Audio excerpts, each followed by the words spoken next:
Welcome, everyone. You are listening to and perhaps watching Hot Sauce Sports. I'm your host, Pease Norris. I am sitting to the hat adorning Terry Tam. Always hat adorning.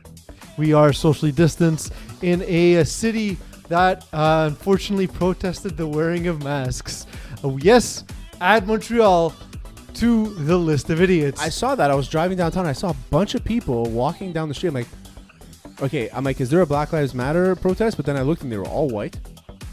And then I realized that doesn't mean anything necessarily. No, you're right. But then I realized... But usually when you see rallies with only white people... But then I realized there was no masks. Nobody was wearing masks and they were all together. And then they all had signs saying, "Go fuck yourself, masks," or whatever it was. And I'm sure they all said, "Go fuck yourself, masks." And and I realized that we have a problem in society. That if you're told to do something, you don't want to do it. Mm-hmm. So to be clear, I don't want to wear a fucking mask. Neither do I don't want to wear a fucking mask. And I don't want to have to walk into a fucking shitty restaurant, put on my mask, order at the counter, wait outside, then go back inside to get my food, put the mask back. I don't want to do that. But I'm doing it because I'm a fucking human being. Mm-hmm. So just fucking do it. You don't have to wear it on the street. And you don't even have to agree, because all the mask says is, I respect people who think this is accurate and who agree with the science, which is a strange sentence in itself, by the way. That's like saying, I agree with gravity. I land after I jump. But there are people who agree with the science. There are people that believe you should be wearing masks, which is most people. Yeah. Therefore, because I respect them, I will wear a mask. So there was a woman, I went to an ice cream shop a couple weeks ago, and there was a woman in front of me, and I wasn't wearing a mask because the ice cream shop was kind of like outside. Mm-hmm. It's Kalem on Sherbrooke, and it was kind of an outdoors thing. So you don't really have to wear your mask outdoors. I wasn't close to this woman. She turns around. She starts like mumbling under her breath. Oh, no masks. Fucking shit. Fuck this. And I'm like, what the fuck is this girl's problem, man? I'm literally outside. There's nothing that's telling me, no government rule, nothing is telling me outside that I have to wear a mask. I'm walking by you. You're in open air. Why should I have to wear a fucking mask? I'm going to wear it inside when there's less fucking air circulation, less ventilation. And is as prescribed by health officials in our government. Yeah. As weird as those health professionals are, that guy Aruda, whatever his name is, he's a fucking weirdo. But he did take a picture at a party with no mask. And then Fauci, he's outside, but so it's fine. Except it's also funny. It's also funny because Fauci posed for, I think it was GQ or something, and he wasn't wearing a mask on the cover. So it's like all these weird things. Like, preach what you're told, basically. I mean, to be fair, you can't catch coronavirus from a magazine cover, as far as I know. But we'll talk Dr. Fauci in a sec. I want to talk about... Are we? He's on the script? He's on the script. You should read it once. Dr. Fauci is on the script? Absolutely. Why? You'll see it that thin when we talk about it. But it's actually sports related too. I just saw what it is. There have been a lot of public breakdowns when you see situations related to the mask, but there's been no public breakdown quite as, let's say, impressive as this one. Eagle? Are we talking about the clip? The first intro clip, or just straight up? The first clip, the one that allows you to click on so we see it. Yes. The one that allows you to find a better way to do this. This is funny. Even move when Harriet Tubman. Well, Harriet Tubman never actually freed the slaves. She just had the slaves go work for other white people. Y'all, we leaving right now. So that's the best part of the video is the girl. She's like, oh, we're just leaving. She wasn't angry. She's like, okay, we're just going to. To be fair, if Kanye was in town, I'd probably go. And my reaction to that sentence would have probably been identical. It's like, oh, okay, this is much. Why? Like when you see like a car wreck, you just want to look at it. Like it's why is there traffic? You drive by, there's a car accident. It's because the rubbernecks are out. They're all looking, right? But would you stay at the car wreck if Kanye was on fire at the car wreck? Yes. Okay. All right. Because as humans we have a weird thing of wanting to see people get their heads chopped off. There was a statement put out by Kim Kardashian West, basically saying, yes, Kanye has bipolar disorder. He does shit that doesn't make any sense. I'm paraphrasing because it was written much nicer by the PR team. But he does shit that doesn't make sense. Well, are you really assuming... shouldn't stigmatize mental illness, blah, blah, blah type of stuff. We should respect him. And I'm thinking to myself, stop enabling him. Well, that's the thing. Because she's right. We shouldn't stigmatize him. Are you assuming that Kim Kardashian doesn't write her own press releases? Well, Can she write? I mean, She's I heard- actually not that dumb of a human. yeah, she's being. actually in law school currently. No. Okay. Why do I know this? Okay. No. I know that she's in law school currently. She has not looked at a classroom. Okay. I mean, She no one paid- has this COVID, bro. She paid the teachers, and in 4 years from now, she's gonna take a picture with her fucking gown on, getting her diploma. Yeah. The point is, she's in law school. What have you done? Yeah. Fuck you, Eagle. The thing is, I Go don't play Pokemon. I don't know. will. I don't know these people. I don't know celebrities. I don't pretend to know how smart or, whether they're smart or whether they lack intelligence. But I will say that it is right that if, he does clearly have mental health issues and it shouldn't be stigmatized. But it definitely should not be enabled. This is how you find Lamar Odom in a crack house just outside Las Vegas because he's surrounded by enablers. And the Kardashians have been guilty of this as long as they've existed as a public entity, and that they make money from having this stuff in the news and the press. And I'm at a point where I don't even want to laugh at Kanye anymore. Why You know how not? much that hurts? I'm sad because he's gonna end up completely alone in 15 years. He's it's sad because his graduation album is probably one of my favorite albums of all time. I still go back to it and I listen to it. And you didn't even graduate. And I didn't even graduate. Imagine. Well, neither did he. Right. That's the whole thing. And he was such a Kanye fan before. And not that I'm not a Kanye fan anymore. It's just getting harder. It's just I watch and he's cringeworthy. So I've always been. He's cringy. I've man. always like, I just been- like. I don't I've wanna always see been the it, one who but I said- do. You know? I've always been the one you got to separate the artist from the art, right? Because you can love the art and then think the guy was a creep, right? Sure. Jerry Lee Lewis killed somebody, and he was still famous for years and years and years. That said, MJ. Didn't he also date his? yeah, Didn't MJ he also, was a pretty terrible person, as we saw in Last Didn't Dance. he also date his underage cousin? Yeah, he married his underage cousin. But And anyway, and people still play his music. the two where I'm finding it difficult is R. Kelly. His one song. I can't go on Spotify and search R. Kelly. I just can't do it. I'm sorry. The Stuck in the Closet is the best 3 hours of your life. You're Oh, ever Mr. gonna Biggs. consume. Mr. Biggs. Mr. Bings. Yeah, that's the one. Yeah. I love those songs. The best song. Is the Stuck in the Closet the video where It's trapped in he a closet. Closet, yeah. he apologizes for not apologizing for He apologizes for banging a guy's wife that he didn't know who she was. So And he it's 22 episodes. but he knew who the guy was when he saw him. Mr. Biggs, man. It's a great fucking song. I know it off by heart, but I have an awful voice, so I'm not gonna sing it. so there's that and now but Kanye is getting there for me now. Check my message. When you say stuff like slavery is a choice. Yeah. When you say stuff like Harriet Tubman didn't save the slaves and like just show like why is he wearing An army like a Bulletproof bulletproof vest? because he's showing support for the military. I guess. But he's probably gonna end up selling it for $500. Yeah, it's a easy and make brand. more money off Easy of it. brand a bulletproof vest.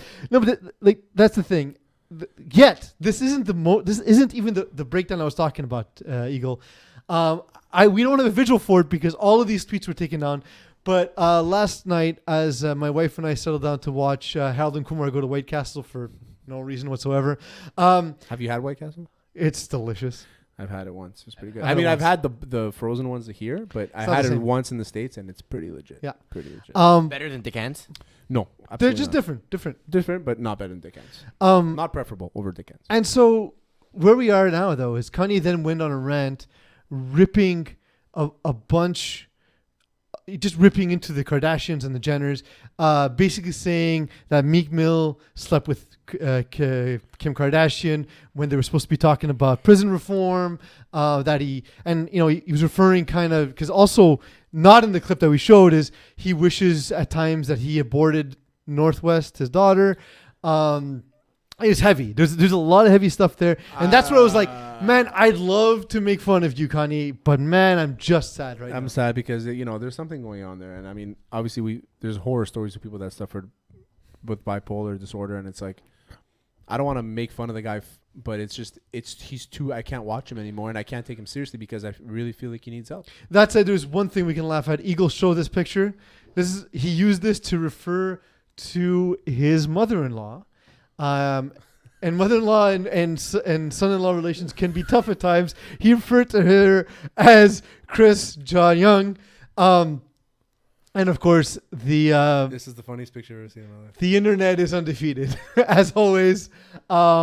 Yeah, it's kind of, for those not watching and listening on Spotify, do try and find this clip because But Kris Jenner, sorry, she's like a CEO of a company. that's right. You can leave this up for the rest of the And preview. in the company, she has like 5 of the richest women in the world in her company. Mhm. And it's like, So like she's a a North fuck- Korea of companies. So to yeah, speak. she's a CEO of a fucking multi-billion-dollar company where she sold her daughters for sex. Yeah. You're not wrong. I am not going to leave these up because just like Jenner, yeah. I want to sell our merch. Fair. Yes, we have merch here. You can order, how can people get their hands on this, Terry? Send us a DM on Facebook on Instagram, Hot Sauce Sports. Send us a message. I'll answer it and I'll deliver it personally if you're close enough. If not, then we'll take your address. There's just so much to untangle with the Kanye story. We didn't have a chance to get into the entanglements of Speaking of Kanye, Will Smith and his wife, but Speaking of Kanye West, he's we'd rather sell our merch. So make hot sauce great again. Hot sauce great again. You know what I mean? Yeah. Or what does this one say? Hot sauce over everything. Hot sauce over everything. So we have 2 different kinds. A bunch of t-shirts, hoodies. Hoodies for $40, t-shirts $25. Yeah, I have another idea for merch. We'll talk about it after the show, so nobody Is it steals a it. penis pump? I have no more ideas. And if you buy our merch, we'll give you a little taste of Mike's hot sauce. Oh, But for now, we'll give you a taste of the news.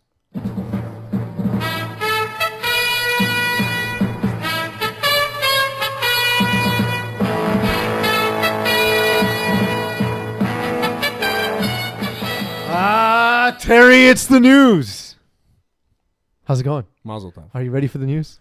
I am ready. So there's a lot of NFL topics actually this year. This week. This year. This year too. It's been a heavy year for the NFL. But while we are on, like, it is Sports Eve. Please don't tell me it's Colin Kaepernick. No, it's not Colin Kaepernick this time. It's another racism story though. It's Woody Johnson of the Jets. Some stories have broken that during his time as the ambassador to the UK, people felt uncomfortable because he was making racially insensitive comments fairly frequently, and sexist allegations as well. 2018 That was ahead for of me, any draft Eagle. That wasn't in the soundbite column, so I don't know why that's on the screen. It's okay. It's fine. We're still good enough. I want to read it. Racism and sexism. There's one thing I want to draw your attention to there, Terry, specifically in 2018. Didn't Dante Stallworth murder somebody? Nope, I don't believe so. I think it's the wrong. Did he? Yeah. Eagle, look up if Dante Stallworth killed Dante somebody. Stallworth ran somebody over in Vegas and never went to jail for it. Okay. In 2018, ahead of an event for Black History Month, commonly marked at U.S. embassies around the world, Johnson appeared agitated and asked if the audience would be a whole bunch of black people, according to one source. So that was reposted by Dante Stallworth. This wasn't him, the source. Eagle, are we quoting a murderer? He struck and killed a pedestrian while driving his car in the eastern end of the MacArthur Causeway in Miami Beach, Florida in March 2009. Okay, so yes, he killed somebody. And he was charged with DUI manslaughter. Yeah. Oh, he was manslaughter. And he was released from county jail after serving 24 of a 30-day sentence. Well, there you go. Manslaughter, That's 24 to crazy. 30 sentence. There you go. That's crazy. Okay. All right. There you And go. 1,000 Money. hours of community service, so he definitely helped. He probably everyone out. his lawyer probably made it seem like anything he did with his football team was probably community service. So anyway, whatever it is what it is. Let's not talk about murderers. Yeah. But yeah, so unfortunately, Hot sauce. the first thing that I thought when I read this was, well, I'm not surprised. You know, like His name's Woody Johnson. his name's Woody Johnson. I mean, like, he's born in a time where you could call someone Woody and it didn't mean penis. Yeah, like what did it mean? What's it short for? Like, what's the nickname of Woody? Like, Woodward? We know Dick is for Richard, which I don't know why. That's a good point, actually. Why is Dick Richard? Because they're a bunch of dicks. Also, was Little Richard just a dude who had a Is small Richard the dick? definition of a bunch of dicks? No. Oh, you know how you have like a murder of crows? A Richard of dicks. A Richard of dicks. A Yeah. dicks of Richard. When you have lots of dicks in one area, It's a Richard of dicks. It's a Richard of dicks. That makes sense. Yeah, That makes absolutely. sense. Yeah, so I wasn't surprised by this. The one thing I am curious about, as we hear this story, and how this relates to the Jets, and we're going to talk about Dan Snyder as well, is we've seen teams taken away. We saw Donald Sterling lose his team, the LA Clippers, and the reason he lost the team or was forced to sell the team to Steve Ballmer is that there was going to be an NBA players protest, and because the players and Adam Silver have a much better relationship than basically any other players group and the commissioner, they averted an entire crisis and they forced out the owner. The players had that much power to be able to force out an owner. Woody Johnson's not going anywhere. Yeah, so that's what I was going to say. The NFL is all about the shield and protecting the shield. I think this is one example where, again, much like we fully expect Dan Snyder to keep his team, we fully expect Woody Johnson will keep his. Dan Snyder's not going anywhere. He's changing the name. He's not going anywhere. Woody Johnson is not going. Most recent well, wait. That's later in the script, okay. Eagle. Everyone needs to read the script at least once. They're both not going anywhere. Regardless of script or scandal, they were both not going anywhere. We will see Dan Snyder for years to come until he decides to sell the team. That needs to be the name of your memoirs when you write it. Regardless of script or scandal by Terry Tam. Terry, you actually wrote an article about this, and you can catch this on hotsaucesports.ca. Antonio Brown retires again. So I'm confused with Antonio Brown. I think everybody's confused. I think Antonio Brown's confused. I think that Antonio Brown, just like Kanye West, needs to seek some help. Absolutely. He retires now. So he did this thing last year during the season where every Wednesday or so he would just send out a tweet to get attention because the week is about to start. So we gave it to him. We covered him every week. Every single fucking By the way, week. thank you for the foundations of Hot Sauce Sports. We're now growing largely thanks to Antonio Brown and his antics. Exactly. So we decided that we're going to cover him, and he was newsworthy, and I think everybody decided to cover him too. Except on the field where he couldn't be covered. Exactly. So he's the best player to not be in the NFL, right? Mm-hmm. He's probably still today one of the best receivers in the NFL, top 5. I've never seen a receiver who's capable of creating the separation that he created so late in the route. Ocho is pretty good too at that. Ocho is very good. Yeah, absolutely. But Keenan Allen's just very good. At the absolute top of the route where a guy's with him on his hip and then a guy disappears. Fun from fact, the frame. Ocho and AB actually trained together, so that makes sense. Yeah, there you go. Well, they're both from Miami. So with Antonio Brown is like he retired last year supposedly, and then he retires again now because he's not getting the offers that he wants. I don't think he's gotten any offers now that I think about it. And here's Marcellus Wiley actually had a take as to why he's not receiving any offers, Terry. So let's take a look at that video. Far down in semantics, but I don't separate the two because the person comes before even the player, understanding that in our profession that they're looking at you as a player first. But the thing is, to be that player, you have to put that helmet on that person. So I'm going to combine those and say I do feel sorry for him. I see him out here searching right now. And I wish it was soul searching, because soul searching would make you sit down, kind of still your environment, quiet down all of your actions, and really do some inner reflection. I don't see that for him. I see from him more of a searching for an identity, searching for love, searching for a peace that he can't get. And Goodell is probably sitting there knowing that teams are waiting, salivating to sign Antonio Brown as soon as he gets a suspension. But Roger Goodell's like, I know what contrition looks like, and this ain't it. That rap album, that video I saw, that's not the look of a guy who's trying to walk back into the NFL, the shield, not individual teams, the shield. That's not what we want to reflect and represent our brand. So when I see Antonio Brown right now, I see a guy who really looks fractured on the inside, that always thought he was the best person to this world when he was a wide receiver, not just a man, not just a father. So I look at a guy who's just trying to go out there and figure out his way. And Goodell's like, help me. Perfect. Help you, brother. If you want to come back into the NFL, I will give you a suspension. I will give you a timeline as soon as I see that you are willing to do the actual rehab and work. So living with Tom Brady for a week and then begging to go to Tampa and to Bruce Arians slam that down, working out with Lamar Jackson, Russell Wilson, going to Country Prime and Prime Time's home, all of that is cool. But none of them can check the most important box. Are you ready? And as we have seen in our own careers and our lives, mentoring other people, if they're not at that place where they're ready, no matter what you do to service them, they won't get over that hump. So So he's 100% right, because the thing is, Antonio Brown's looking for something. Maybe he's looking for an identity. I think he's so entitled that he thinks that everybody owes him something because he's the best. But you don't realize that you're only as good as your last action, your last snap, whatever it was. For him, his last action was yelling at his baby's mother, calling her a fishbowl, and yelling her across the street, calling the cops to get her off his property, and then threatening the cops that came on his property to help him. Mm-hmm. So there's something not right there. Asking to be released from the Raiders because they didn't want they basically told asking to be released. They released him because he didn't want to wear his fucking helmet. That's not approved for his safety. And then he goes to the fucking Patriots and he allegedly sexually assaults a woman and then berates her via email and then berates her online. He didn't help himself in any way, and it's everybody else's fault, and he's done nothing wrong. So the thing is, he's entitled. He's a prick. He's an actual prick. The Antonio Brown stuff was funny until it wasn't, right? Exactly. It's similar to the Kanye conversation we just had. But once it got to a point where we found out, oh, this guy just treats everyone like shit. It stopped being funny. So that definitely was worrisome. And then now you see him being unsigned. The NFL seems in no hurry to get him to the point where they're going to give him the suspension so that he can get back on a team.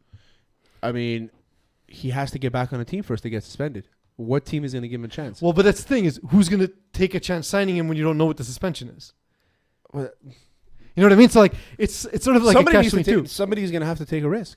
I don't think anyone will. I think the Patriots. The thing is, the Patriots would do it. As fantasy guys, as people who play fantasy sports, we tend to overvalue receivers, tight ends, running backs, where they don't have the same impact on winning NFL games as the offensive line, defensive line, and a lot of special teamers you'll never hear about. Mm-hmm. But look, obviously having Antonio Brown is great.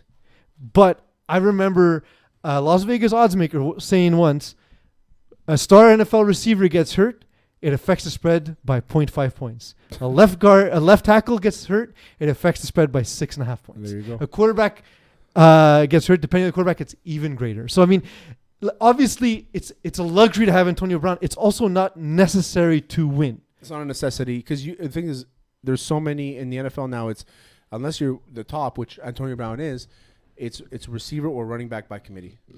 And we see it often where you have 3 or 4 decent receivers, good receivers, and you're successful enough. You know what I mean? We saw it with the Niners last year. They didn't really have a crazy number 1 receiver. They had Marcus Goodwin, but that was pretty much it. The Wes Welker syndrome. Fit a guy in your slot. Oh, I thought his syndrome was CTE. Wes Welker is the ultimate. I played for arguably the 2 best quarterbacks of all time, and I'm going to get a free ticket to the Hall of Fame. Yeah. That's exactly what happened with Wes Welker. I was still mad that the Dolphins traded him, though. I thought he was very talented. Well, he was talented, but he wasn't not even nearly as good as he was with Manning. And he wasn't even as good as Julian Edelman is. Exactly. The NFL players that are returning, unlike Antonio Brown, are starting to share some concerns. We saw Russell Wilson come out. We saw a plethora of guys come out and voice their concerns. And I don't think... I think that the reaction to this is a lot of people on Twitter screaming, "Shut up, you play a game for a living."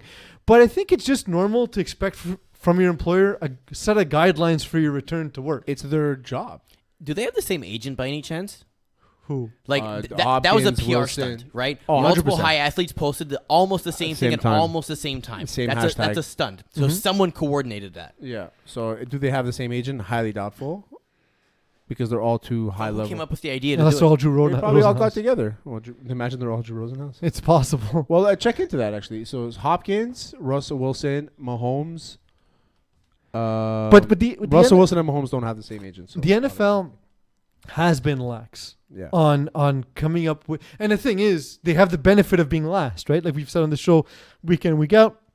They have the benefit of going after all the other sports return. Yeah, seeing how everybody else is going to make mistakes and they're not going to repeat the same ones. But you're opening camps and you don't have set guidelines for return to play. But they do have a guideline that if you do play a full game of football for 3 hours and you spit and beat each other up, but you can't swap jerseys at the end. They do have a protocol on that. Correct. You're not allowed to swap jerseys. It is highly infectious. But players haven't seen these alleged helmets that have the integrated mask. They haven't seen them yet. Okay. They haven't. There's no clear indication about whether they're going to be playing in stadiums or whether it's going to be hubs like the NBA. A model which, by the way, looks like it's working amazing. Yeah. The NBA looks like it's ready to go with 0 positive tests, which I'm kind of suspicious about. 0? They've had 0. The last testing was at 0. I thought they had. I thought somebody got somebody right tested now. positive. The most recent test was 0. Wow, that's pretty good. So they had guys that tested, but the NHL has had a few guys. I think Austin Matthews got the disease. But they were like a couple of weeks behind the NBA. Yeah. So like early testing is because they haven't. It's tests that reflect the pre-bubble environment. But the NHL did it a little differently than the NBA does. The NHL did it that, okay, you can have your own camp. We're doing phase 1, phase 2, phase 3, then phase 4, where the NBA is like, okay, everybody just go to Disneyland and then we'll start your practices from there. Yeah.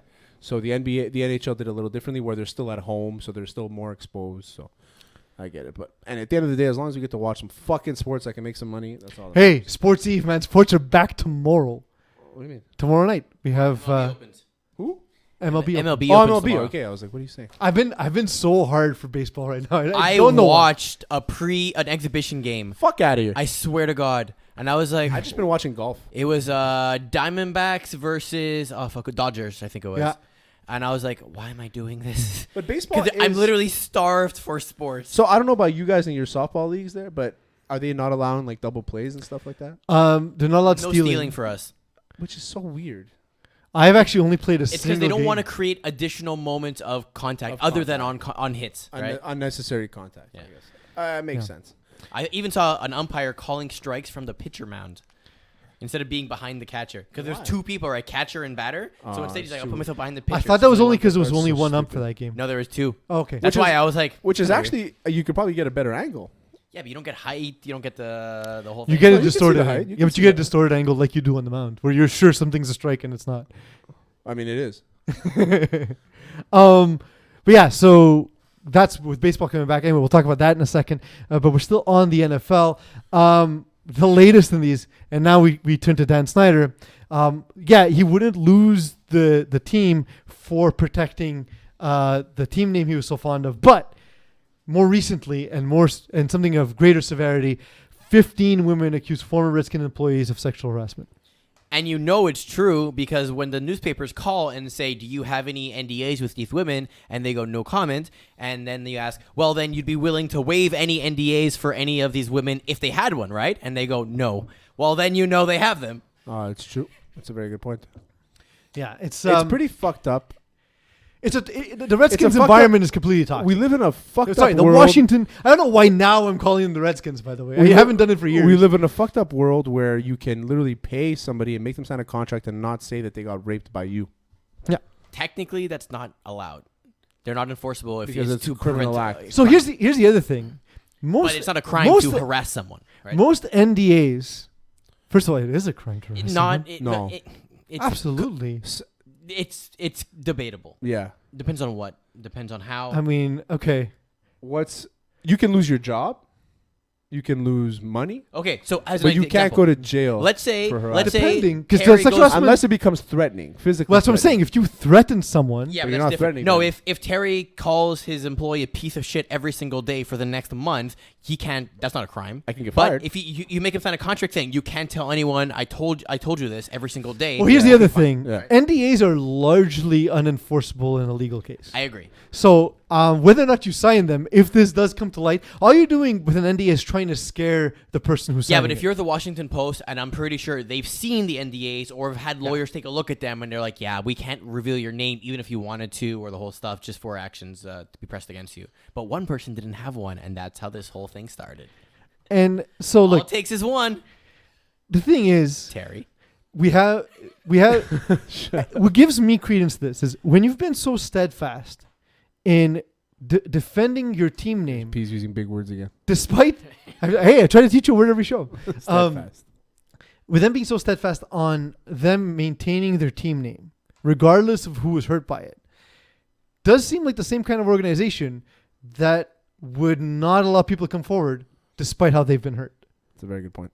So it's not a great look for you as an organization when you're the same organization that did this. You know what I mean? It's obvious that the Washington Reds, our words, are the Red Wolves. Hopefully they choose that. I love the Red Wolves. I think it's a good name. Sentinels. The new one. I have BC Sentinels. I have a friend he's like, what the hell's a red wolf? Doesn't it exist? I It said, does actually exist. I googled it. I'm like, it's here. It's a wolf. It's not actually red, but it's a red wolf. Well, he has like they have Golden, dark not golden. yeah, it's kind of like a dark like burgundy Yeah. trim to his hair, but that's pretty much all it is. But But whatever, it's a cool name. fucking sick name and sick uniforms from the prototype. Also, I mean, your friend, is he saying that a redskin existed? Like, is that his defense? No, he doesn't care. He doesn't care what they change it to. But he's Um, saying at least pick something real. And I had to show it to him. He's like, okay. well, but sports are back, Terry. What is Dr. that? A red Fauci is wolf. set Right there. to It looks throw. like a German Shepherd. Yeah, it does actually. And a gray wolf is what you saw in Lord of the Rings. Correct. Dr. Fauci The is set to diary. You throw don't out the kill first. coyotes. Dr. Fauci is set to throw out the first pitch. You guys have to listen to the show as well. No. No. For the it Washington Nationals, a team not named for a color of people's skin. Also in Washington. Isn't it though? I mean, maybe the Washington. Isn't it though? The Washington Nationalists.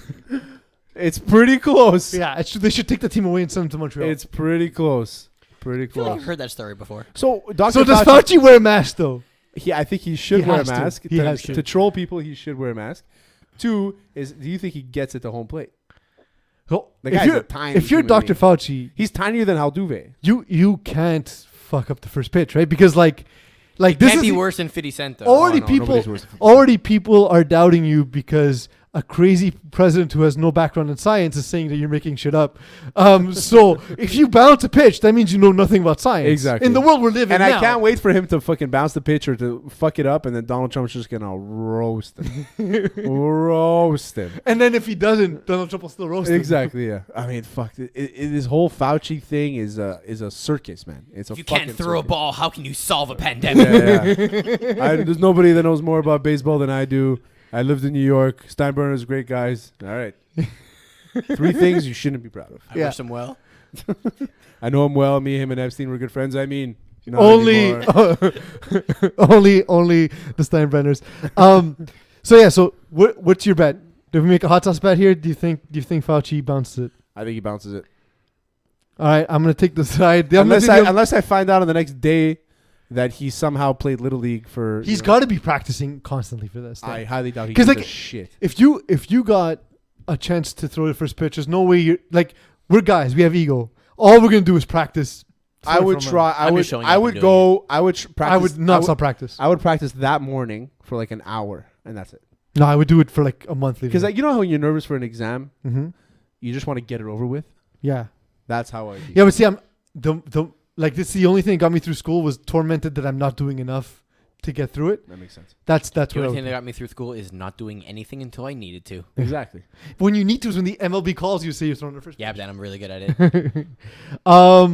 And with that, let's take a look at how the Astros have begun with their summer camp. It's not spring training; it's summer camp. This is low to nowhere to put him, and you got to come in and challenge him. Where do you hit it from the inside? And On the arm. Everywhere on the inside. throw Yeah. on the inside or outside corner all the time to get guys Oh, out. that's This Bregman. ball has That's such Bregman. life. We saw it right there. Hits I another took a bet. I took a player. bet. Base Actually. is Lopez low is to so nowhere to put- upset. Look at him. The first one, he's like, okay.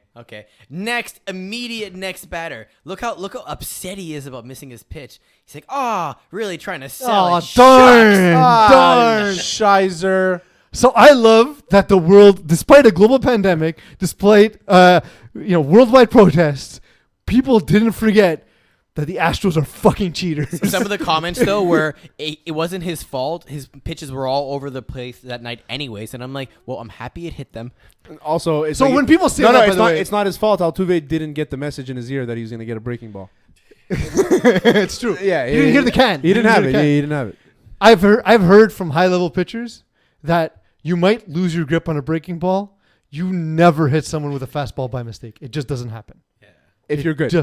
If you're a If professional, you're a professional baseball pitcher, player, yeah. like you might hit it on a breaking, like a slider, are- on off-speed pitch, a slider, maybe a curveball, maybe it comes too high. You might clip him, but a fastball, you're hitting corners. From I have it on record from a championship winning university pitcher who constantly hit another university player that we know very well.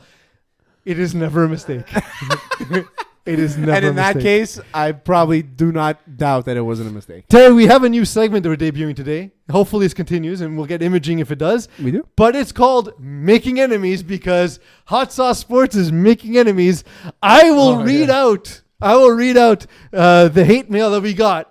And we will then, of course, make fun of it because we have egos and we're very sensitive. Yes. Can we just take a moment to be like, guys, we made it. We have haters. Yeah, we do actually. We have a few. Because sports media is a world where people just can't agree. But even though we don't care if you agree with us, I like talking to them, but very nicely. Mm-hmm. And so there was this one guy that responded to one of my articles. It was when Conor McGregor retired. I said, Conor McGregor retires, ... Maybe. It was during the whole pandemic thing. And then this guy responded is like, oh, the guy who wrote the article doesn't know what he's talking about. McGregor's clearly lying. And then I responded, I said, yeah, that's why in the article, in the title, it says maybe. And then he said, yeah, because the guy the guy changed it because I said so. I'm like, well, I'm the guy. And I didn't change it. I didn't change it. You should have just answered ... And he's like, maybe. Yeah. And he's like, oh, okay. And then we went back and forth, and he's a fan. He's a I fan. don't know of about you Hot Sauce. guys. What I really hate is when people buy our merch. That really Yeah, it upsets me. really yeah, bothers I really me. hate it, It yeah. really. So When Austin you hate Joseph- us and you wear it, Austin Joseph. If you wear our T-shirt, you are a fucking asshole. You are a fucking asshole who said Hot Sauce Sports is the kind of people that train the UFC, making fun of us for putting up a poster, an internet poll where one of the fighters was an MMA fighter but not a UFC Yeah, fighter. so Fedor is like the best fighter to never fight in the UFC. And okay, we made a mistake. Duke, when he put his graphic up, I want Alex the intern and I sent it in. We put UFC fighters. It's an honest mistake. Also, if you actually saw us, which you can each week on YouTube, on Facebook, you can see us constantly. You would know that we don't look like the people who train UFC. I look like I train for the Beer Olympics. No, but that's the Terry thing. looks like he trains for the Narcissism Olympics. Yeah, but people say the people that say that this joke is a very common internet thing. Yeah. When people talk about MMA fighters, it's like I train UFC. It's like UFC isn't a sport; it's a league. It's like saying I train NHL. NFL. Yeah. You know what I mean? So it's like I get the joke that he made. And it was actually funny when I read it, so I didn't really respond. But he's an idiot. But I will say, So all this is because of Alex the intern fucking up the graphic. No, Duke. Wait, Alex the I'll intern? take 10% of the responsibility. I'll give Duke 10% of the responsibility, but Alex the intern's got 80%. That's for it. sure. Yeah. 80%. All his fault. Fired? Is he fired? No, we'll keep him on a bit. We'll keep Yeah. him on because his employment is not paid. Exactly. Well, I'll be sending him gear. So Alex, you're getting your gear soon. But make another mistake, no more gear. Then you owe us gear. Exactly. Then you got to make gear and send it to us. Russ Amber replied to you, Terry. The Russ I had Amber, to correct may I your say. typo because you probably would have said his name wrong. Okay, probably. Because you put Abner? you put as Abner. yeah. Russ Amber said, "You say I know nothing about combat, and then you want me to come on your podcast? Well, I guess I should be flattered." So just to give people context, Russ Amber is like the king of boxing in Montreal. At one point, he owns Rival Boxing, the company, and he was a promoter. He was in Otis Grant's corner when he fought Roy Jones. He was a big name in boxing for a long time. Works for TSN. So I follow him on Twitter, and he wrote something. He wrote chokes and arm bars they disgust me because a girl tapped out another girl in the UFC last weekend by arm bar, and he chokes disgust me. Which, by the way, it was knee bar technically. It was knee bar, yeah. And it was the best fight of the card. And it was on top of that. and it was an amazing knee bar. Yeah. It was an amazing knee bar, and he has no idea what happens on the ground. So he starts saying this, and I'm like, listen, I go, the fact that you think you're a combat sports guy and you think this is disgusting, like you have no idea what you're talking about. And then before that, I said, come on Hot Sauce Sports to talk about it. So he responded to me and he wrote anytime, and then he realized that I responded again because I responded to him twice, and then he's like, wait. He's like, you say I know nothing about combat, and then you ask me to be on your podcast. Well, come on. Should I be flattered? Then I'm like, well, yeah, if you want to come on, we can talk about it. And then he's like, well, he said something, and I said, well, I mean, I boxed when I was a kid at Ring 83, the gym that he owned or he was a manager of. And then he's like, when did you box and what's your name? I'm like, I'm not, DM me and I'll give you that information. And he said, I'm not going to DM you. Just give me the info. I said, okay. Why don't you give him your social security too? I boxed from 1999 to 2001 there, and I'm not giving you my name on Twitter. And then he went silent. So hopefully we can get Russ on because I think this is a big misunderstanding. I would love to talk to him about boxing. He's a very knowledgeable guy. And I'd love to fan the argument. I'd like the flames to rise higher and higher between you and Russ. I would like the retweets and exposure. Yeah, so honestly, Russ Amber, if you're serious about it, we can change your nickname to Russ, anytime Amber. For now, Urias, no time Amber. And we have our guest on the show. No time like the president to get to it. We have Tristan Gauthier Norris coming on with us, future Concordia University D lineman. We're going to talk to him. This show is brought to you by Mike's BBQ Rub, home of the best rubs in town, and La Sauce barbecue sauce. Peace.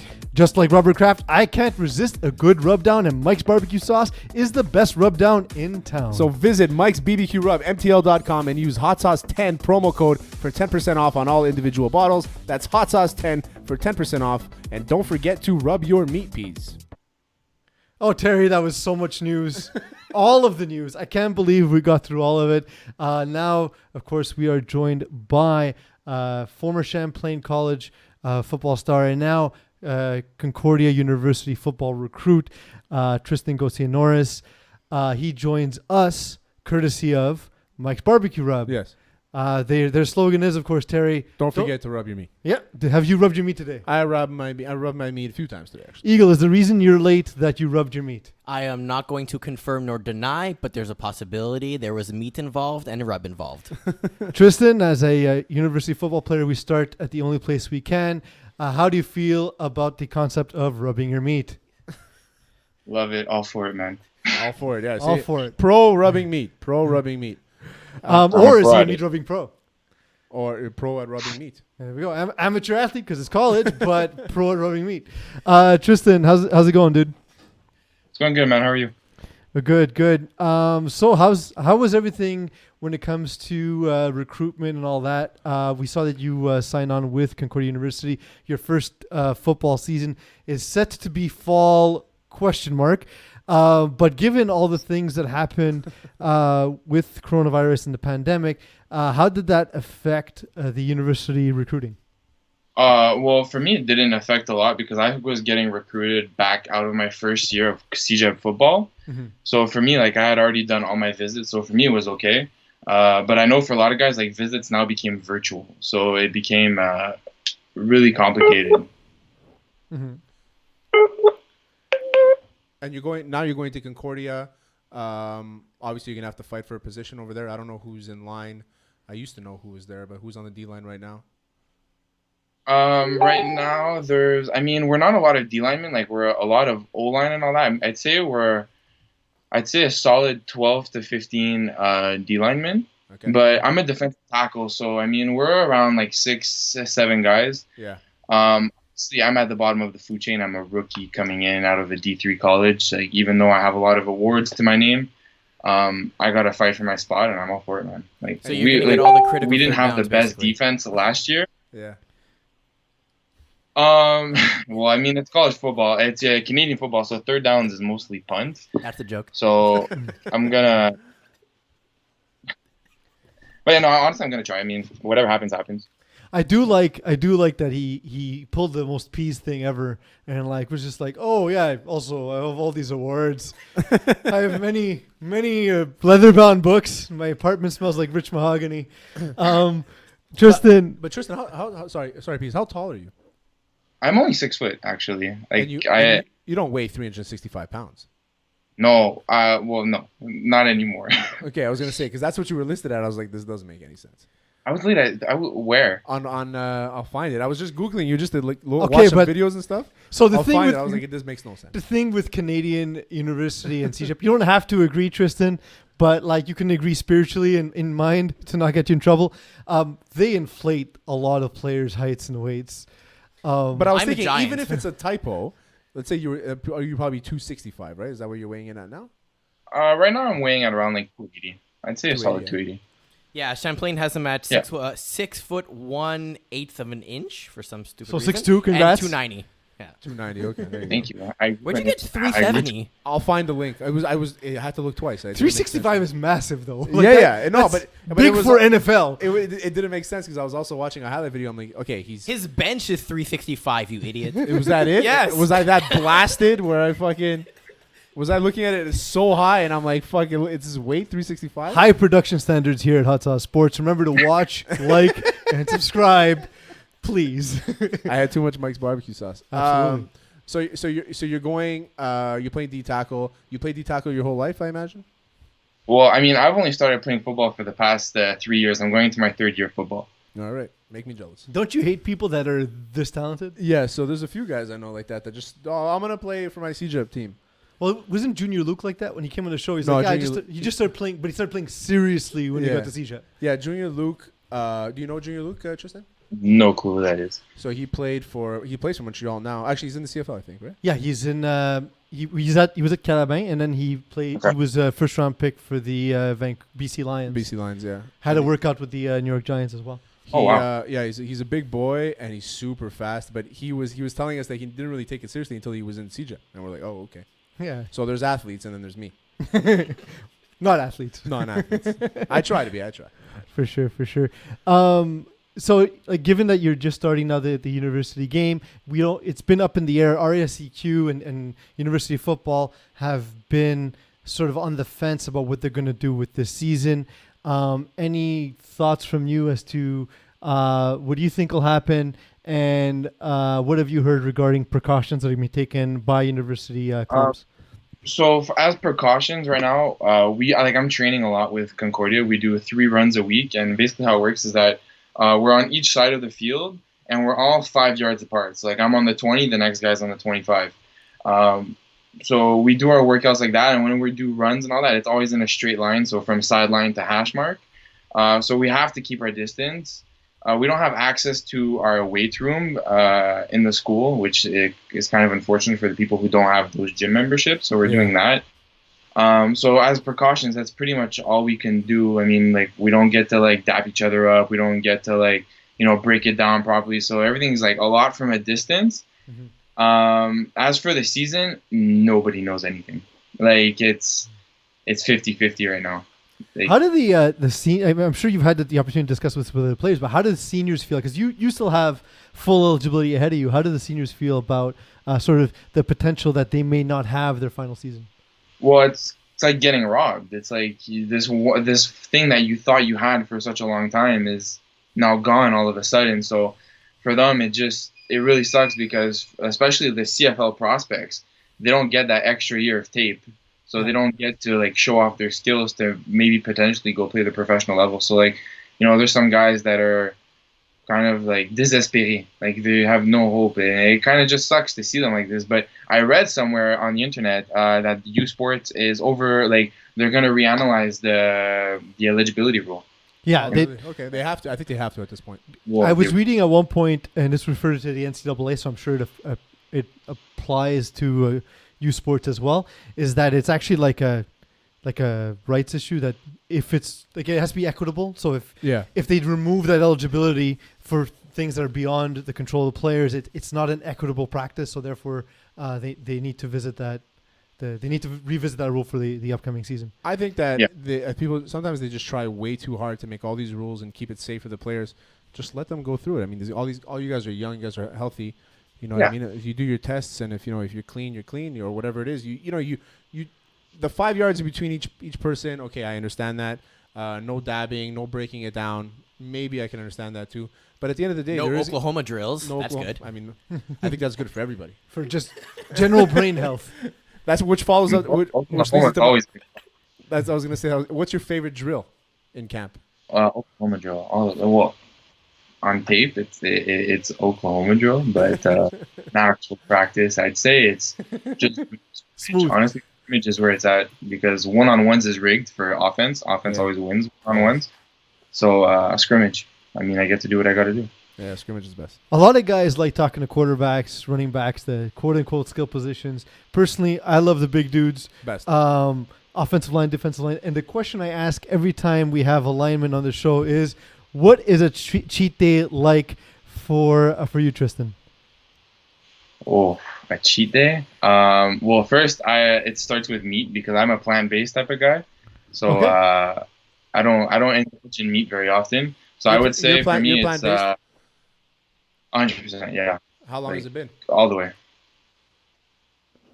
I actually started a bit before the pandemic. I was doing a nutrition class in CJEP, and I watched the Game Changers documentary, and for me it was just like, I'm not against, like, obviously I'm not doing it for the purposes of like animal abuse and killing animals. I'm doing it more for like clean energy, like losing that unnecessary weight, having clean blood, and just like, you know, with all the statistics that came out, like I just want to have a healthier lifestyle. So as an athlete, like my body is my temple. It's a very white girl thing to say, but like it is. It's true. Like you got to take care of yourself, especially if I want to go to the next level. Like I want to do that. So cheat day for me starts with I'd say like a pound of bacon, a pound of straight bacon. I don't like bacon. That's one thing about me. You're breaking my heart, dude. What are we gonna do with All this right, guy? Tristan, thanks for your time today. But no, in all seriousness, Five Guys is my go-to. Yeah, sick. I get 2 double cheeseburgers, fully loaded, a fry, a milkshake, and that's like my stuff. Do you get the Cajun fries or do you get the regular fries? Both. Oh, One of shit. each. Yeah, you gotta love that stuff. So, 2019 Hot Sauce Sports Guest of the Year, Marco Bruyette, is a plant-based guy. He's a very good friend of mine. So I'd like to. He played in the CFL for 9 years. Broadcast now, right? Yeah, he's the color guy for the Alouettes games, and and he's plant-based, and I always rip on him for being plant-based. But the guy looks great. Yeah, everyone. So I was gonna say, most guys who are not plant-based look like Terry and I. Most guys who are plant-based look like Tristan and Marco Bruyette. That's it. One is a former CFL player, and one is a CFL hopeful. So yeah, exactly. Maybe we're wrong, Terry. No, we're not. That said, I bought a brisket today, so make sure to rub it well. Yeah, always rub your meat. Tristan, I spoke to you before the show, and you mentioned that you're a big Office guy. Yes. As Huge. are we. Like I've watched the show like 90 times, like all seasons 90 times. Too. Who's your favorite character? Dwight. Nice. Okay, so this is where we're gonna argue. So I mean, I'm not telling you exactly where I was going with this. So not that I don't mind. I like Dwight. Dwight was one of the best characters in the show. To me, most underrated character, my favorite is Kevin.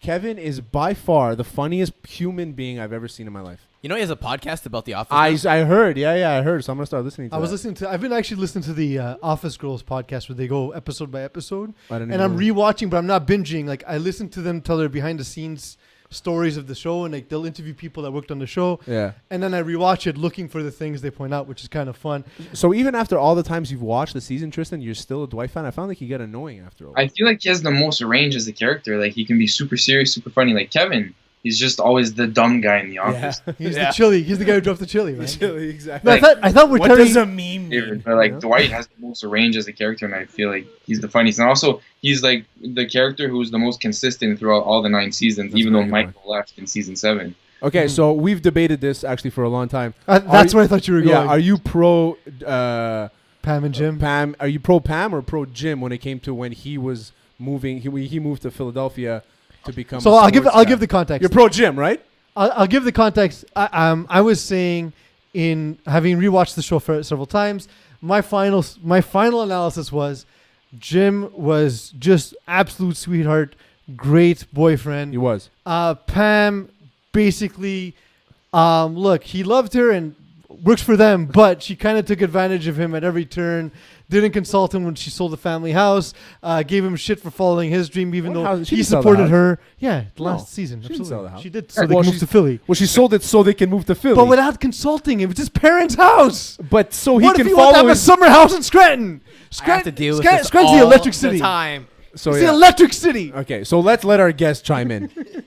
Pro Jim all the way. I mean, there we go. Pro Jim. That's it. I'm going plant-based. I'm not. It's not, Justin. It's not like I'm not anti-Jim. Good job, Peace. I'm not anti-Jim. It feels like you hate him. No, I'm a big Jim guy. I love the practical jokes. I love the relationship with him and Pam. It was very sweet. Yeah, but you were cheering for St. Louis in that Stanley Cup final. I was for sure. I was cheering for St. Louis. We 100%. had to cheer Boston because we hate Pam. So, but why hate Pam is my problem. Is that obviously okay? She went to the art school. She did her whole thing. He supported her. Jim's a great guy. But why hate her? But was she supportive when he first wanted to open his business? Well, she was a little selfish, I will say. But then she opened up. And she moved to Philly. Plus, like, she let him on for, like, 2 seasons. She kissed him on casino night. I don't know, Tristan. What do you think? And then pushed him away. away. You think I'm over-exaggerating or what? I think Pam's a player, and I think she's just trying to lead Jim along, man. That's it. I think if they like remake The Office and it's like a new crew and like there's like the old hens that come now and again, we'll find out Pam and Jim got divorced because she found herself a new Jim. So a follow-up question: Who's your favorite female character on the show, like best looking or most attractive, whatever you want to say. I Female. have to go Rashida Jones. Yeah. Angela. Angela, yeah. See, low key Angela, right? Yeah. Jan's for me is number one. Jan? Yeah. She's so she's so toxic. She is, but I find her sexy. I find her very hot. She's very powerful. She's a little kinky, as we saw on those pictures. Yeah, that on the vacation. No, you're totally dressing up as a girl. Yeah. I still cheer for Karen when I rewatch the episodes, hoping that he'll choose Rashida Jones over Pam. No, Just saying. Any Meredith? No? Going once, going twice? Unfortunately not. I feel like Tristan's a Meredith guy deep down. A what? Meredith guy. What's a Meredith? Meredith, the redhead, the one that the. Oh, Meredith. Yeah. Oh, Meredith is Interesting. interesting. She's not high class, I could say. Okay, there you go. But she chugs those cigars, man. Like I have a cigar on my lunch break was probably one of the funniest lines I've ever heard in my life. I like to have a cigar on my lunch break. Who does that? Who the fuck does that? So Tristan, what's next now? So you guys are going through your mini camps. So you don't know a date. What are they telling you in terms of how to prepare or do your workouts at home and stuff like that? What are your coaches telling you? The way our head coach Brad Collinston explains it is prepare like it's a season. That's it. Like it's that simple because if we lay off a bit and be like, oh, prepare to maybe have a season. If a season does come, we're not going to be ready. So like the buy-in of the team is crazy. Like we have guys all over the country. So like we have guys in BC, Alberta, Saskatchewan, and like even those guys, they're training all together on Zoom. The guys who are in the Montreal area, everybody's pulling up rookies, vets. Like everybody's all in because we're all hoping to have a season because right now we're the only province that has a potential season. So it's just all in. There's a lot of studs that come out of Concordia. I mean, I got invited to a training camp at Concordia and was quickly dismissed. I got invited for admission to Concordia, and I went there for 4 years. I went there for 3 years and left. But just to say, Concordia always brings out some excellent talent that it hasn't panned out when it comes to championships. Are you hopeful? I mean, obviously, we know the answer you're going to say, but what are you hopeful in the next couple of years? Why are you hopeful? Why are you hopeful for the next couple of years you guys win a bowl? I'm not going to lie to you. I don't think we're that championship caliber team. I do think though that we're like with the years of recruiting and like it's a whole new coaching staff. Like it's a whole new coaching staff, so it's their second year. I do think that we could do it at a certain point in the next 3 to 4 years. We just need to bring in those key guys. I do think though that we could like make it like we win that first playoff game, and then we win the Dunsmore, and then like we're going to the semifinals. And I think it's going to be more realistic to go up like that. I hope one day that I can win a Vanier Cup with Concordia. That's always the dream, but it's also about being realistic. I think that the mentality on the team is championship caliber. We just need to now like. Well, it's a whole new mentality too, right? Collison's coming in for his first year, so I mean it's a whole new. I think it's second year, yeah. Second right, year, yeah. So Collison's coming in, and he's changing the mentality. One question I have for you. I mean, the advantage that Concordia has over some universities is you can keep your name, unlike some other schools. So I have a fun question for you. If they gave you the power to name the McGill team, whatever you wanted to name them, right? And remember, you're a Concordia Stingers athlete. What would you want to name the McGill team? I would just shut down the team. There you go. Fuck that shit. They don't deserve to have a team. Why would only one town, one team. Listen, as a guy who went to both Concordia and McGill, excuse me. I can go ahead and say we can go ahead and call them the McGill douchebags. McGill douchebags. Go con you! Well, if anything, actually, to answer the question seriously, the McGill Scholars. That's not bad, actually. I mean, you're still going to school them in GPA, right? So it doesn't really represent them. But anyway, you can also go. McGill Mummies because they have them at the Redpath Museum. Also because that school just feels ancient. It does. It is. It does. So Pease and I went to Concordia. We both studied history. That's right. What are you going to be studying at Concordia? I'm doing a specialization in recreation and leisure studies. So it sounds like gym. Swimming pool management. I will say no, but I will say. I took one rec and leisure course as I thought it was going to be a blow-off, And I had to do so much reading for that class. I regretted it so much. It was on a specifically heavy workload too. I was just like, I hate this semester. It was terrible. So Like, good luck with that. Good luck with that. I'm a big school guy though, so for me it's not an issue. Like I love school. I live for it. Awesome. Like If you guys don't play, there's nothing that's gonna change in terms of like curriculum or anything like that, right? If anything, it's just more class time. It's online. it's more time for me to study and get a better GPA. I mean, with 4 classes and a full athletic schedule, you take out the athletic schedule, I can make money and I can get a better GPA probably. But And not only that, I mean, you can get ahead of your classes too. You can take all the heavier classes now and then slow down later when you're taking football more seriously, right? get rid of Plus, you know what? Provided the social distancing is kept, college parties, drinks are plant-based. So Tristan, remind me, I'm gonna get you a teacher. It'll for sure be easy classes. His name was, he would never show up to class, and the papers you would need to do were the most boring papers. It was an elective. Terry, what are the chances you think this guy is still teaching? No, he is for sure. He had tenure.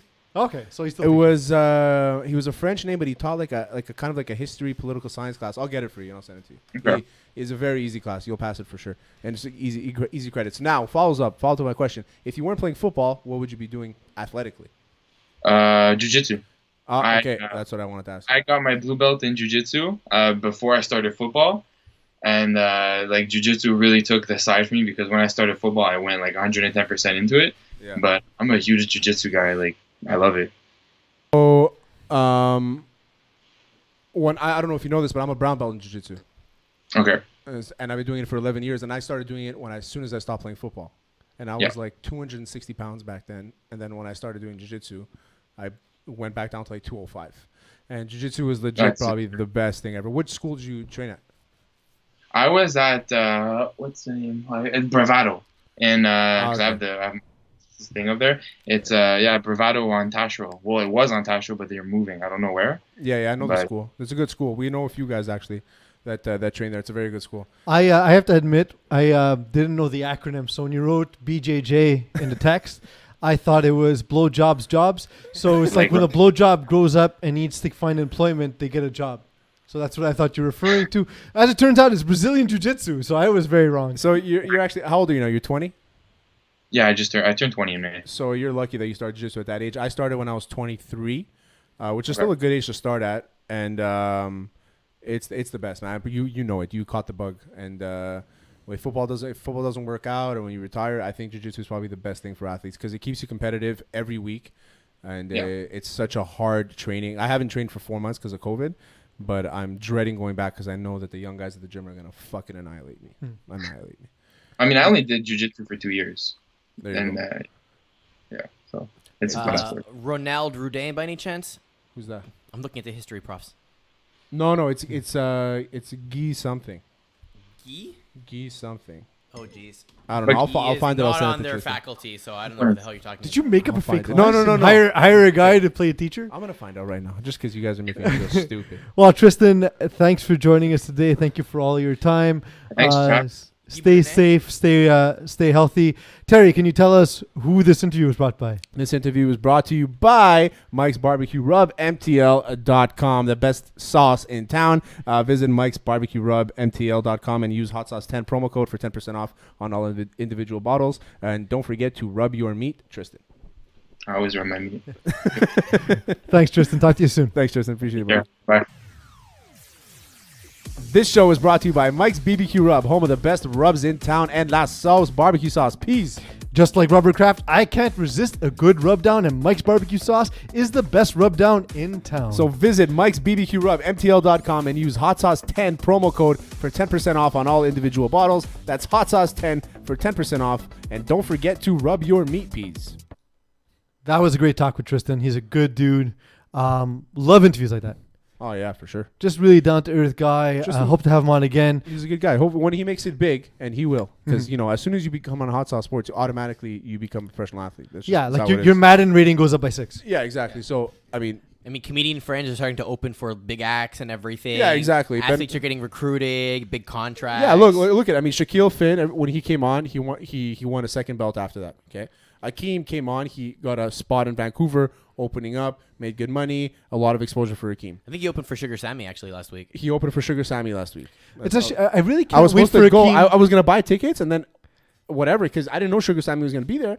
And then when I logged in to buy tickets, it was sold out. So I messaged him. He's like, "Yeah, Sugar Sammy." As soon as he put it on, it got sold out. But I had seen him the night before, next to my house. Hakeem's the best.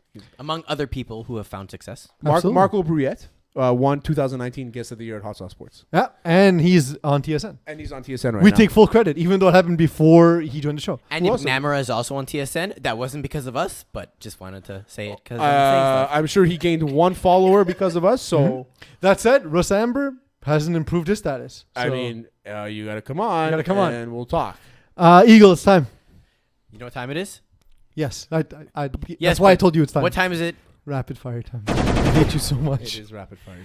Threading the needle. Dwight Howard has some doubts about modern medicine. As you guys know, he's a registered doctor, of which I am lying. So yeah, let's take a I was like, Do I believe in vaccinations? No, I don't. That's my personal opinion, but no, I don't.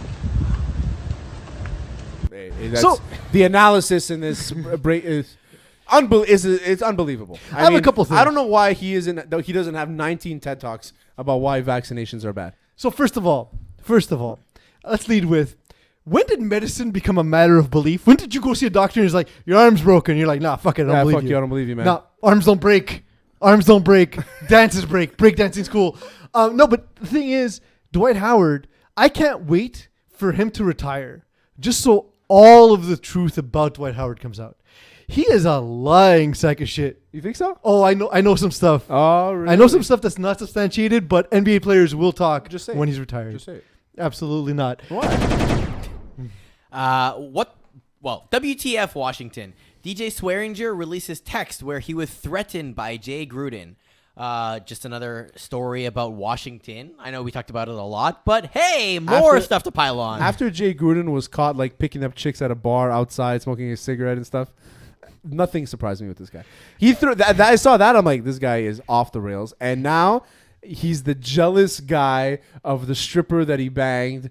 And now the DJ Swearinger probably banged the same one. He's threatening him. Didn't give him playing time. It's actually the funniest storyline in the history of sports. How long do you think a jealous coach? How long do you think a fight between DJ Swearinger and Jay Gruden would last? Oh, I think Swearinger mops the floor In with 3 Jay seconds. Gruden. He beats Masvidal's record. But Jay Gruden's nephew, John Gruden's son, is an MMA fighter, so maybe he calls him in and proxy fights. Oh, tag Swearinger. team. Go WWE style. Who does Swearinger bring in? Who does Swearinger? That was exactly what I was going. Nick Cannon? Vernon Davis is kind of shredded. For his age, Yeah, especially. but you're talking about size differences. You got to go with same weight classes, though. Same weight class. Okay. So I'm gonna say, again, Wow. good job, Peas. And right on the electrical equipment. So No, that's it's what okay. nice. We're good. Good thing electricity doesn't electrocute you. That's true. Thank God. I don't believe in science, so. So who would Swearinger pick in a fight? Eagle. Eagle? Yeah, I mean, do we know someone small who can actually fight? I know a bunch of guys. I mean, he's got to reach me first, right? So he's got to lean down, which puts his center of balance off. So I can get him in the knees. So Eagle and Jay Gruden versus Jay Gruden and his nephew versus Swearinger, and we'll take another upcoming UFC. Unless fight. we go Steven Seagal, because he looks like he could be related to the Grudens. That's a very So good point. fight fire with fire. That's a very good point. So yeah, We can go with Fauci. oh Fauci, that's a good call. Well, Fauci and Fauci Swearinger. would be better to fight against Dwight Howard. Yeah, that's a good point. All right. Out of bounds. After coming back with a noticeably beefier body, Bryson DeChambeau has his run-ins with PGA and network partnership officials. I love golf. So, roid rage, golf rage, I don't even know what to call it, So I mean, honestly. DeChambeau is a fucking prick, man. Yep. Touching the line, all right? Can I hop the fence and hit it from the other side? It's touching the line. Well, the boundary is... No, it's touching the line. The boundary is the inside edge of these fence posts. Dude, you're kidding me. He's a So fucking you're prick. saying that even though, so if you had a white post right here, even if it was on the back edge of the post, so you're saying that I don't believe that. Can I get a second rolling, please? And now they're bringing in the guy Slugger. The rules guy, the rules official for the PGA Tour, his name is Slugger. Can I hop the... He is a fucking beauty. This Yeah, guy. A absolutely. beauty. Absolutely. So Bryson DeChambeau is is basically shooting himself in the foot here. He is the most unlikable person I've ever seen on a golf course, which is a sport filled with pompous, entitled guys. douchebags. Yeah. And this guy is the biggest. Couple of things. First of all, I liked him 2 weeks ago. if I dribble a ball on the out of bounds line, what happens in basketball? You're out of bounds. If your line is on your foot's if in on the line, football I touch the line with my foot and out my of inbounds are out of bounds. You're out of bounds. Why would it be different in golf, bro? Because he's Bryson DeChambeau, and that hole he ended up shooting a 10 on that hole. Well, but that's the thing is I shot 2 9s today. you took the moment an awful day for that's the most honestly, golfers are the least relatable guys just because Worst. of how good they are at a sport that pretty much everyone sucks at. I always tell people, when people ask me, are you good at golf? I say this. Everybody sucks at golf. Yeah. There's literally 4 people in the world that don't suck at golf. Even people on the PGA Tour suck at golf. Yeah.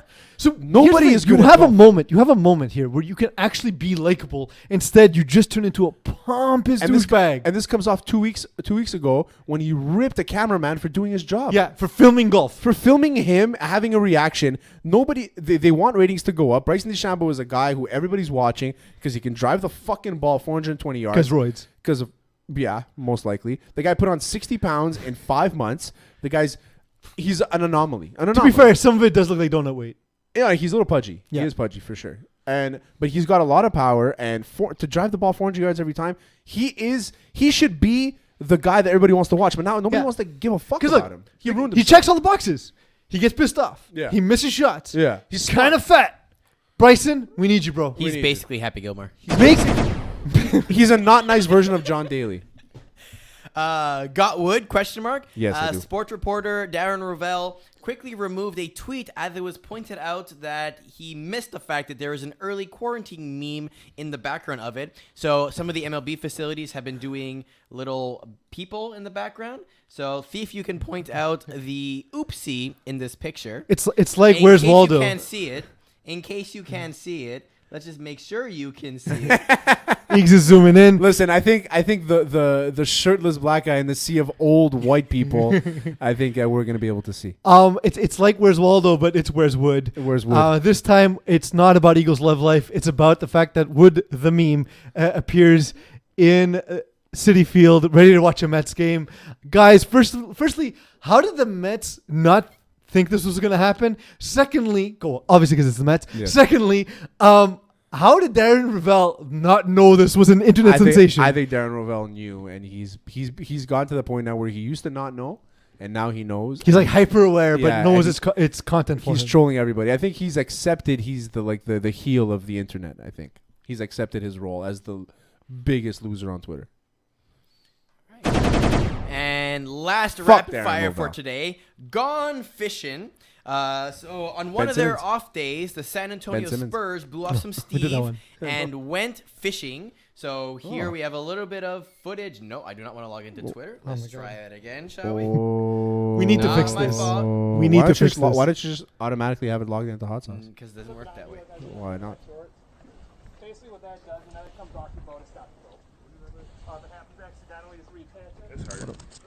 What am I watching? So nothing happens in this clip, Terry. But the reason I put the clip in the script is, this is the last ridiculous, stupid story we're gonna have to cover. Cause sports are back, baby. Sports are back. Fuck the Spurs fishing. But what's the Fuck Ben story? Simmons not being able to throw fish into the water. Sports are back, baby. What's the story? That's it. Sports are back. You've been Terry. I've been Peas. You've been Eagle.